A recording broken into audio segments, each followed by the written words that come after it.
इस बजट में अधिकांश मामलों में जिसमें वित्तीय प्राविधान निहित हैं और जिसको एक वादे के रूप में कहा गया है कि ये 3 वर्ष आगे के 3 वर्षों के लिए। इसका मतलब है जो वर्तमान वित्तीय वर्ष है उसमें सरकार के पास धन नहीं है और इसलिए लायबिलिटी नहीं लेना चाहते हैं। अधिकांश मामलों में वित्त मंत्री ने कहा है कि ये 3 वर्ष के कोर्स के लिए। नंबर 1।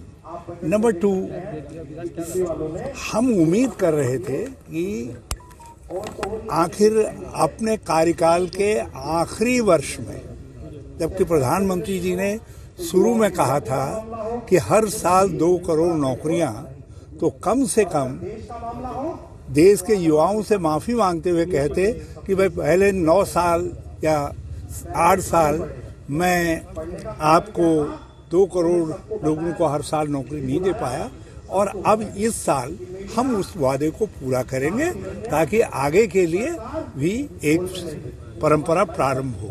ये कहीं पर भी रोजगार की बात नहीं करता। ग्रोथ डिसेप्टिव ग्रोथ है। खाली कुछ लिफाफे योजनाएं प्रस्तुत की गई हैं।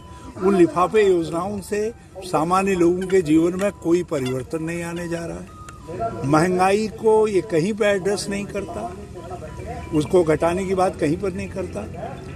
इनकम टैक्स में जो रिबेट है आखिर 6 साल बाद आप कर रहे हैं और वो भी एक 50,000 का फायदा आपने जो है टैक्स पेयर तक पहुंचाया है। चाहे पुरानी स्कीम के हिसाब से लीजिए या नई स्कीम के हिसाब से लीजिए, और ये तकरीबन 50,000 के आसपास आता है जो, तो वो भी एक प्रकार आंसू पोंछने का काम भी वित्त मंत्री ने लोअर मिडिल क्लास का नहीं किया है।